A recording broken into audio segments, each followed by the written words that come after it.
Howdy, today on Flipping Science we're going to be looking at amides. So from the student outline, here's what you need to be able to do. So draw the structural formula of an amide that's produced from a reaction between an amine and a carboxylic acid, given the formulae of the amine and carboxylic acid, and then identify the products of hydrolysis of the amide given its formula, and that's underneath acidic and basic conditions. So how do you make an amide? You react a carboxylic acid with an amine. So here's the amide group. This is what it looks like. You can see the part that comes from the carboxylic acid group.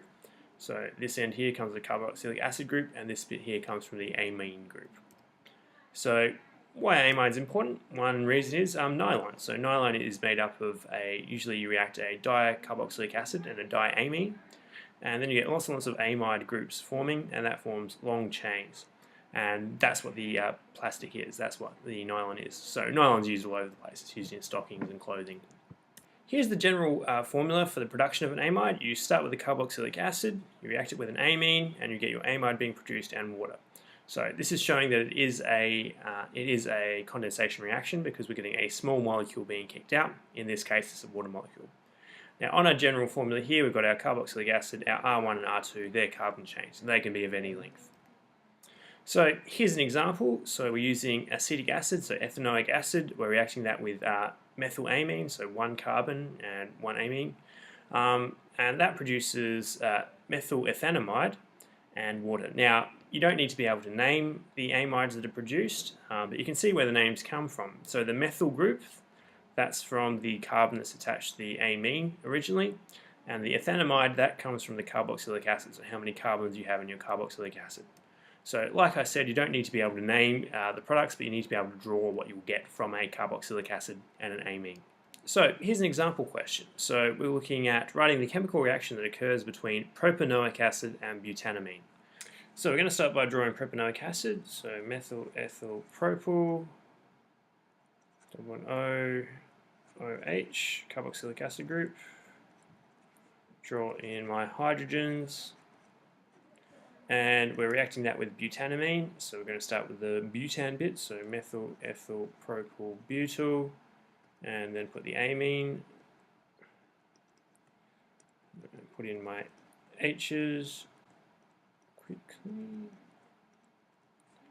Then we'll draw the structure of the amide that we produce. So we're going to start with the carboxylic acid bit, so 1, 2, 3.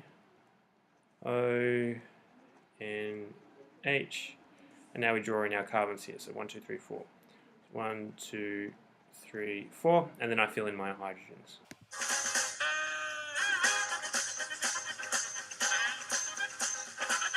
And there you go. We haven't quite finished yet because it's a condensation reaction, so we have to make sure that we draw in our water molecule. So we've got our carboxylic acid reacting with our amine, producing our amide. Here's the amide group in here, C double bond O N H. This is the side from the carboxylic acid, this is the side from the amine. And we get water coming out as well. The next thing you need to be able to do is draw the products that you get from hydrolysis under both acidic and basic conditions. So hydrolysis is where you use water to break up a molecule, or break up in a reaction. So here's an example. We're using ethanamides down here. So here we have ethanamide. We're reacting it with our strong acid, in this case hydrochloric acid and water, and we're producing acetic acid, ethanoic acid, and a salt, ammonium chloride. The salt you get is an ammonium salt. So all the time you get an ammonium salt when you do this. The main thing to consider is you get the acid back. So under acidic conditions, you get your acid back that you would have started with. So here's another example. So here's a new amide. So in this case, we're using a secondary amine to make the amide. Reacting it, in this case, we're just using hydronium ions to indicate that it's under acidic conditions. We get our acid back, so methanoic acid, because there's only one carbon. Like I said, the key is in acidic conditions, you get the acid back, and the other product you get is an ammonium salt. So here's an example question. It says, write an equation for the reaction between propyl pentanamide and concentrated hydrochloric acid. So we're going to start with the carboxylic acid bit. That's the bit from the penta. So 1, 2, 3, 4, 5. Put in my amine group, so C double-bond-O-N-H, and propyl. So through propyl, methyl, ethyl, propyl. Then I fill in my H's.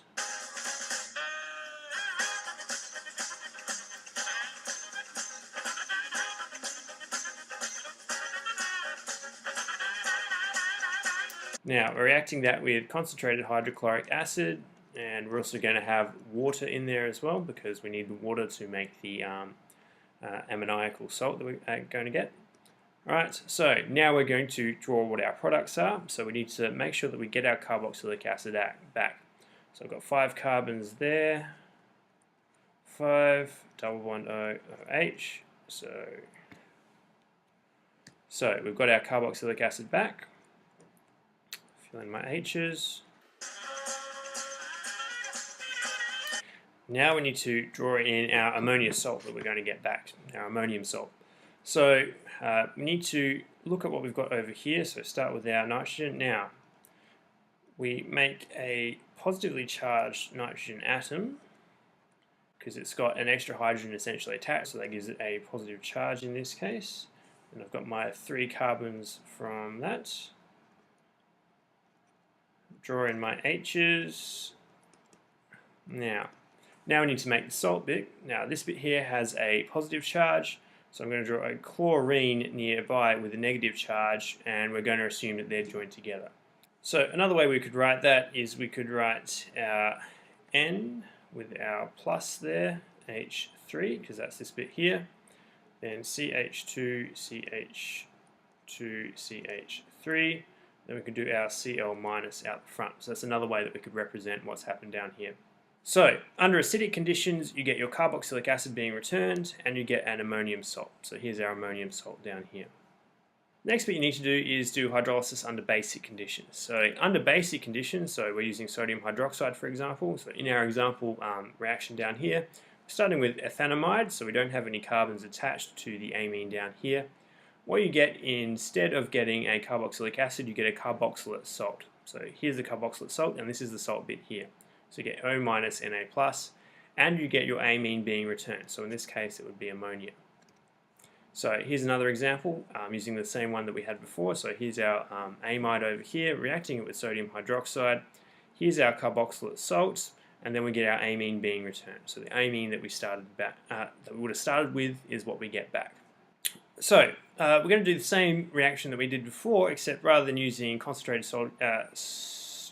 hydrochloric acid, we're going to use concentrated sodium hydroxide. So start with the pentabit. So 1, 2, 3, 4, 5, double O, N, H, 1, 2, 3. Put in my H's.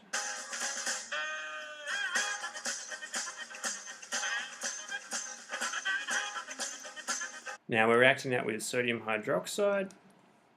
So now we'll start with the carboxylate salt. So we want to have the 5 carbons from here. So 1, 2, 3, 4, 5, double bond O. So we have O minus down the bottom. Then we need to have the positive bit of our base, that's sodium, so Na plus. And then we need to figure out what the amine would have been, so we basically just need to add an H there. So N, H, H, 1, 2, 3. And then fit in the rest of my hydrogens. Alright, fit in the rest of the hydrogens over here. Alright, so under basic conditions you get a carboxylate salt, so here's the carboxylate salt bit from the carboxylic acid, and you get the amine that you would have started with returned. So today we looked at how to draw the amide that you get from a reaction between a carboxylic acid and an amine, what happens if you do hydrolysis of the amide under both acidic and basic conditions. That's it for Flipping Science today. See ya.